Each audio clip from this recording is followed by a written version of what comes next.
Oh, that's the beer opened. Hello, everybody. Welcome to the pits of metal chaos. This is your host, Dave. I got a special guest, Alexander and Jane, all the way from Moscow, Russia. Imperial Age. How you guys doing today?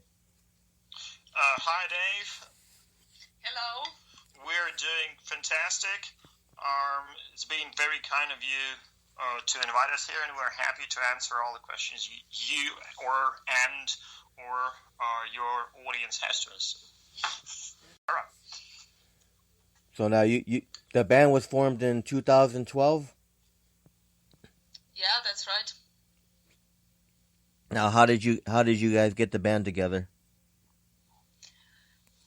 Actually, it is a long story because Alex always had some music project running, and as usual, all these projects, they were just traditional amateur band, and they were drinking beer instead of doing any music. So in 2012, we just decided to close all the projects and to start something new, just do it another way. Bit more professional and drink a bit less beer. Well, we're still drinking some beer right now, but way less than back in those days. Then your first album was in 2012. Turn the Sun Off. Yeah, well, actually, it was released in December 2012, so basically it's more like 2013. But yeah, that was our first album. True. Then after that was the Warrior Race EP, 2014. Well, it was first released in 2014 in Russia, but the actual worldwide release happened in 2016. So we kind of in our history we count it as 2016. Okay. Then the Legacy of Atlantis 2018 album. Yep, that's last year. Then you got a live album that came out this year. Exactly. Live in Wrocław.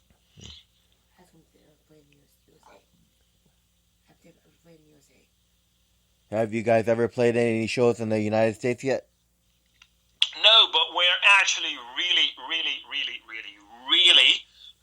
freaking looking forward to this because we've toured Europe 4 times. I mean, we've been everywhere except probably Norway. But we have tons of fans from the United States and from Canada as well. Actually, we sell quite a lot of CDs, merch, digital downloads to the United States. If you open Spotify, for example, I've just opened it, I opened it today, and you can see that the majority of streams comes surprisingly from the United States.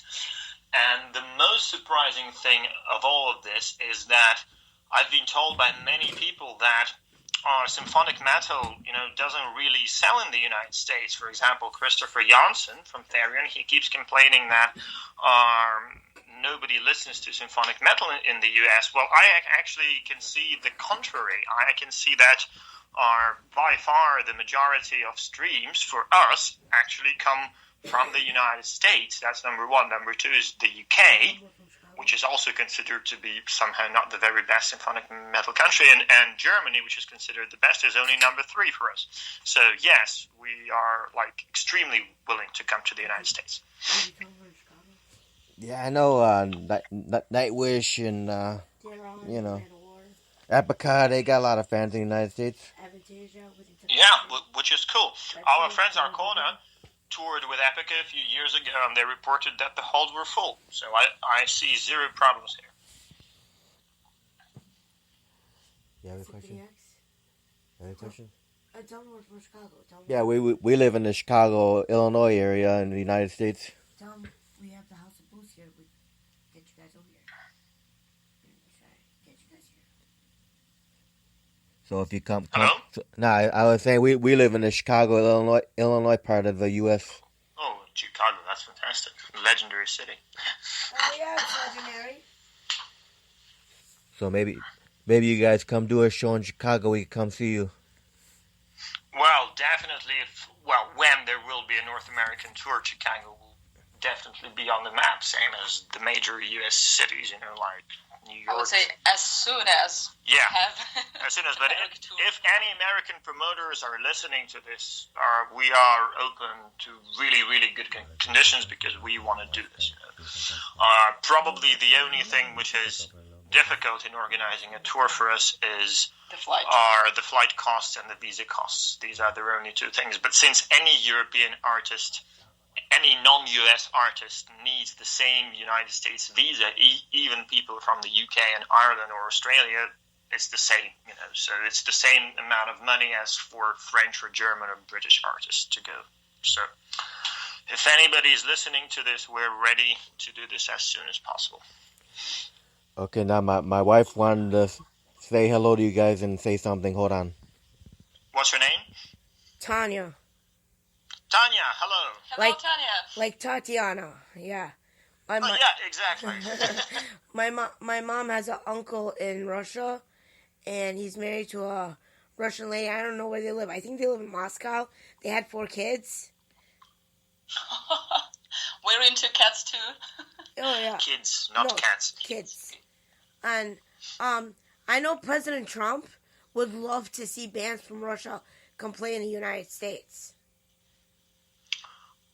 We stay completely out of politics. No, I know, but I'm just saying. So I don't care about any presidents, be that Trump or Putin or any other guy. We but play. If he wants to come to our show, yeah, he can pay for against. the ticket. No, he can pay for the ticket, possibly VIP, and we'll make a photo together. But that's it. You see, we don't like people who separate people. We try to unite people together, and I think that the government of the United States and the government of Russia, they actually separate our people instead of uniting them. So they're trying to tell us that you are our enemies, and they're trying to tell you that we are your enemies, and that's complete bullshit because, the majority of fans we have are actually from the United States, and we love America and everything that has to do with it. So I don't want any political bullshit interfering between us. This is not a political thing right now. This is not a political subject, but if you're talking about interfering, that would be the Democrats of the United States that's trying to separate us and fake news media. Whoever tries to separate, I don't want anything to do with those people. And here we have this bullshit propaganda every day going on that the West is trying to do something bad to Russia, when in reality, we tour all over the West and we're good friends with everybody, and it's complete bollocks, So I really, really dislike everything that has to do with modern politics. So we consider ourselves, the citizens of planet Earth. Complete globalization, please. Okay, so now how did the band name Imperial Age, how did that come about? Actually, it was very hard for us, and we spent, I think, almost 1.5 years trying to find the name which will fit the main idea. And a lot of people think that Imperial Age means that we're singing about the Russian Empire, and this is absolutely wrong. We are talking mostly about the ancient prehistoric civilizations and the time when the planet was one country. I mean the Atlantis, Hyperborea, Lemuria, and like this. So this is what we're thinking about, and this is why we call it Imperial Age. That's cool. By the way, speaking about politics, it would be fantastic if Russia and America would be united into one country. Then suddenly all the news agents in the world would go bankrupt because there would be no news. And it would be good for everybody. So now, what was the last show you guys played? That's a good question. It's hard to remember. I think it was Gdańsk in Poland. Yeah? Or we played something after that? No, it was Gdańsk. It was the tiny venue called Bunker. Yeah, and it was built from a true Nazi bunker from World War II. It's basically like a 4-story building which survived all the bombings above ground, which was so surprising about it. That was probably the most recent show. And that was on the 24th of March, I think. So now, do you guys have any upcoming shows to play? Not right now. We are focusing on the new album at the moment, but we're open to offers. It should be a promoter. Historically speaking, over the last 4 years, we've been more or less touring every year and quite extensively. I mean, this year was 36 concerts in Europe. The previous year was 59 concerts in Europe. So let's see what the upcoming year brings us. But right now, we're more focused on the new album. Now, do you have any new songs already finished for the new album? We have a few sketches, a few melodies, a few ideas, but they are not ready, I think, even for one song. Yeah, so basically right now we're in the middle of a holiday which will last for another month, and then we see what happens. Pretty tired, actually. So we spent like 3 months preparing for the tour, 3 months touring, and then 3 months, just chilling out after the tour. It's actually already 4 months chilling out after the tour, so like that. And it's been like that for 4 years. Now, for the new album you're working on, how many songs are you looking to put on the new album?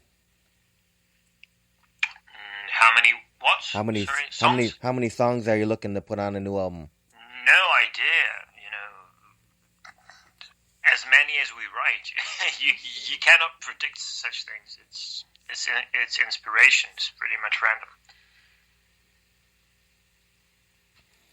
Now, how long? You have any idea how long you would like to make the album? Like 45 minutes, 1 hour, longer? Well, normally it's from 50 to 60 minutes, but it depends. I don't think that's actually very relevant. I mean, there are good albums which are 40 minutes long, and there are good albums which are 1 hour long. It depends on the quality of the songs, not on the quantity. So now, at what age did you first get into music, Alexander? What, sorry? At what age did you first get into music? You mean what type of music did I listen to at first? Yeah. Oh. Are you sure you want to know? When I was a kid, I was listening the same to my parents, which were like mostly old Soviet singer-songwriters. Then, as a teenager, I got bored of that, so I started listening to some Russian rock. Then I switched to some punk rock. And then when me and Jane met at high school, I started, because of her, she actually introduced me to metal music. And I started listening metal, and basically almost at once I fell in love with Nightwish and Dimmu Borgir, and bands like that. So I was into symphonic metal. So that's more or less how it came to be. So I think in the metal genre, some of my most favorite bands were playing in this genre from the beginning, but the primary reason that we're working in this genre is probably Nightwish, because that's has been my favorite band all this time. Although I actually prefer the Century Child and Once era to what they're doing now, but still, not because of the singer, because of the music. Do you play any instruments? Yeah, I play the piano, I play the acoustic guitar, and I sing. I can also, hit a drum. I can whistle. Now, Jane, what's your history in music? When I was a child, I was listening to some Russian pop bullshit. It was really terrible, and I don't want to remember it. And when I was a teenager, I started to listen hip hop, and I was really into it and listening only hip hop all the day. But one day I saw a music video on MTV. It was him. So back then MTV still existed in this country. Yes, and it was good back then. So at the age of, I don't remember, 16 or 17, maybe 17, yes, I started to listen metal, and here I am still doing this. So do you guys listen to the pop music Tattoo? Tattoo. The Russian band. Yeah. Well, we never listened to it like, in your player in your free time, because we have better music to listen to. I was listening to them the same time I was watching MTV being teenager, because they had few music videos, and which were actually quite good. Their music are not bad. Well, that's probably the reason why they are the only Russian pop band which broke the international barrier. I mean, the band was good. Unfortunately, they, fell apart while still being young, but, what was it, like maybe 10 or 15 years ago? Yeah, I mean, they were not bad, but, I always had more metal bands to listen to in my free time. So now, Jane, how many different instruments do you play? I can play piano and I can sing. I think that's it. That's enough for me. I try to learn to play guitar, but it's just impossible for me to move my fingers the way the guitarists do it. I just can't do it. She can also play the cat. The cat? Yeah, so she takes the cat and the cat starts making noises. Yeah. Now, did either one of you take vocal lessons? Yeah, both, and we still do. I think that's something you do all your life as a singer. I mean, name me any singer. I'm sure they have a teacher, who has been teaching them all the time. Well, at least like 90% of them. Now, do you guys give vocal lessons out in Russia? No. We're too humble for this. Two reasons. First of all, we don't think that we're qualified enough, and second, it's not paid well enough.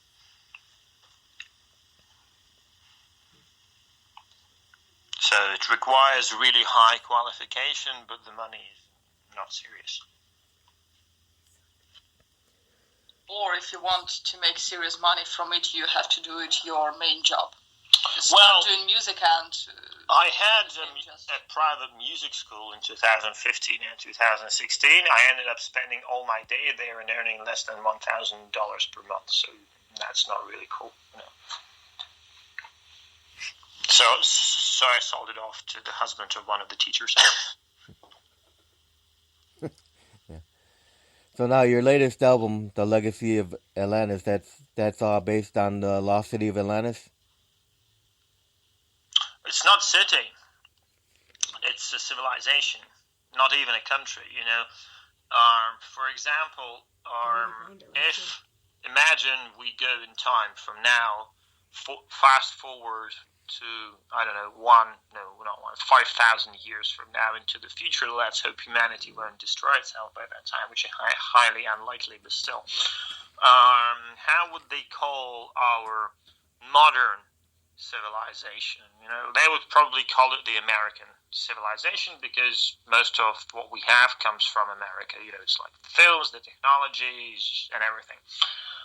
So that's the same way of thinking. So what we call Atlantis now was actually a global planet state, which was way more advanced than what we have today. So what Plato described in his dialogues as a city is the bits and pieces of information that the ancient Greeks had about this, but what we're actually talking about is a prehistoric advanced civilization, the technologies of which, seriously exceeded the capabilities which we have now, and it's not fiction. If you Google the question, there is plenty of evidence that our history did not begin 5,000 or 3,000, 5,000 years ago, as they state. There is a lot of material evidence in America as well that there were civilizations, and quite serious ones, before that. That's in a nutshell. Trying to be short here. If anybody is interested, we've just posted on our Facebook a video. It's only 1 hour long, which has the things which I'm talking about. Okay, guys. So on that lost city of Atlantis thing, last year in April, they discovered the lost city of Atlantis in Spain, and there's all these news articles on Google and Bing and stuff like that, because I'm one of those people that loves ancient stuff, because I have family that comes from Greece, that comes from Iraq, that comes from Germany. I got family all over the world, And on the lost city of Atlantis, they found it in Spain. So why would they find a lost city of Atlantis in Spain, though? Yeah, I read that news article. They found a city in Spain under the water, but there is not enough evidence to actually call it Atlantis. Yes, it has a round wall around it, but can you name me an ancient city which didn't have a round wall around it? The good thing is that they found a lost city under the water in Spain, which, if you go, for example, to ancient Egypt, and you look at the granite structures, you will see that, for example, in ancient Egypt, there are 2 types of buildings. And it's an openly known thing that, for example, what is called the Egyptian legacy are the buildings which were built by the ancient Egyptians. They are made from sandstone, and they all have Egyptian hieroglyphs all over the place, like temples and everything. But the other types of buildings, they are built of granite, and they are completely different in the way they are built from the sandstone buildings, because when we're talking about sandstones, the blocks are small, they have hieroglyphs on them, and sandstone is soft. You can easily carve it with bronze tools, which the Egyptians had. But when we're talking about granite, those blocks are absolutely enormous. I mean, they weigh like hundreds of tons. They have not a single Egyptian hieroglyph on them. This is one of those less-known facts. They call the pyramids Egyptian pyramids, but there is not a single Egyptian writing on any of the pyramids at all. We've been there, we've seen it, but I mean, people know that there is not a single hieroglyph on the Sphinx, for example. So we are talking about 2 technological layers. The first, which was built from huge granite blocks with an unknown technology which we cannot even replicate today. And the second, those buildings are often built on top of the granite ones, which were built from sandstone with quite primitive ancient technology. And that's all over the world. Just Google Chinese pyramids, for example. Yeah, I know. I seen the Chinese pyramids. I seen the pyramids in southern Illinois. I seen the pyramids in Georgia in the United States. There's pyramids all exactly. like in Mexico, for example. Like by Mexico, yeah, the one in Chile. I've been to Greece. Have you remember that story about that pyramid? And that's the cat over there, by the way. Yeah. If you heard her. Yeah, I love cats. You remember that story that in Baghdad, Iraq, was it? Baghdad or Babylon or Mesopotamia, somewhere in Iraq, they found like a runway that was like thousands of years old. It was like a runway for a plane, like by a pyramid, by like old civilization city. And when they went digging there, they found a rock with ancient lithium in it. Never heard of that, but that's quite interesting. Could you please drop me a link on anywhere? So I will drop you links. I will tell Dave to send you links for all ancient civilizations, because I love to dig on ancient civilizations. That's like my hobby. Cool. Because my family comes from all parts of the world, Yep. Well, that's precisely what we're singing about. That's pretty cool. and you guys like the Imperial Age, and you guys like the kings and queens times and stuff like that. That's pretty cool. The knights and Well, as Jen explained, the name refers to these ancient empires. yeah, the ancient Atlantis, empires. Hyperborea, Yeah. and Lemuria, and all that stuff. Yeah, it's pretty cool. So, where do you see your guys' selves in the next 5 to 10 years? Where do we see ourselves? The band. Where do you see the band? The future is multi-probable. There are many interesting ways we can develop, but we see ourselves. There are many stadiums. Yeah, in the world. Okay, Jane explained it.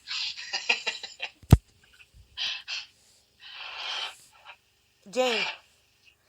Yes. What's your favorite stadium that you guys played in the past? Sorry? I'm talking to Jane now. Can I please have Jane? Yeah, you're tricking. We have an earphone each. Yeah, and we have some bad connections sometimes. Could you please repeat your question? I said, Jane, what's the favorite stadium that you have played at in the past? My favorite city, I think. No, the question was, what's your favorite stadium that you played in the past? Stadium, city, concert place, whatever. Stadium. Yeah, venue. We haven't played any stadiums. Of course, I know. But we will. Someday. Well, okay, what's your favorite venue that you played in? What city? I think for me it will be... I forgot the name. The venue is that 7, and the city is... Pratteln, yes, it's Switzerland. This is one, but I can name second. It will be somewhere in Poland, I think. Really? Because, yes, I really like Poland crowd. Yeah, but the question was about the venue, not about the crowd. It doesn't matter. Remember these... I don't remember B80 or something. B19. Then? 90. Yes. Okay. It's a good venue. Well, the question was for you. Okay, so this is it. For me, I would say number 1 would be O13 in Tilburg. That's in the Netherlands. Number 2 would be Z7 in Pratteln, and number 3 would be Barba Negra in Budapest. Oh yes. How is the Netherlands? This is a good venue. Sorry? How is it in the Netherlands? Extremely. How is life? Extremely clean, yeah, in every way. Mm. I mean, everything is shining and polished. Everybody is well off, but the taxes are high as well. Oh, yeah. But I mean, these guys are really crazy, in polishing things. I mean, We got taxes. just come there, and like everything is exceptionally in order and clean. It's like super Germany, Yeah, it's like Illinois. We got so many house taxes. Oh my god, all these taxes keep going up. In Illinois, only Illinois itself. So much taxes in Illinois. It's crazy. Well, at least those taxes are spent on the people's goods, I hope. Not like in here. No, the government steals the taxes and spends it on themselves. Like yachts and shits and parties and vacations to Puerto Rico. Bastards. Well, then you're not much different from us. No, all government's corrupt. I tell you that. All government's corrupt. I hate government.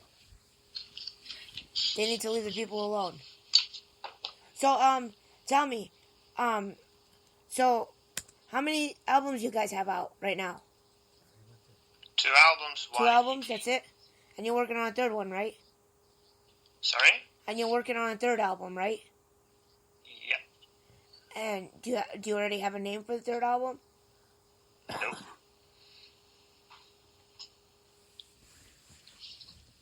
No, take them. You don't want to answer me.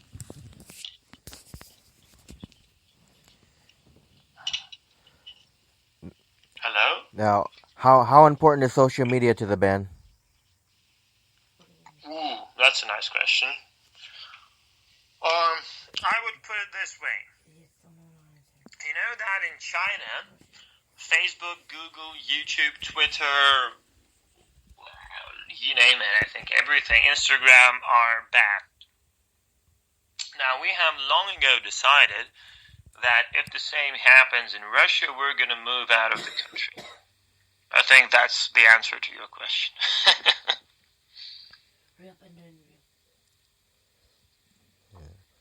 So how in Moscow, how's the metal scene? You got a big metal scene? If we talk about Russia, so Moscow is the only city where any metal scene exists at all, I think.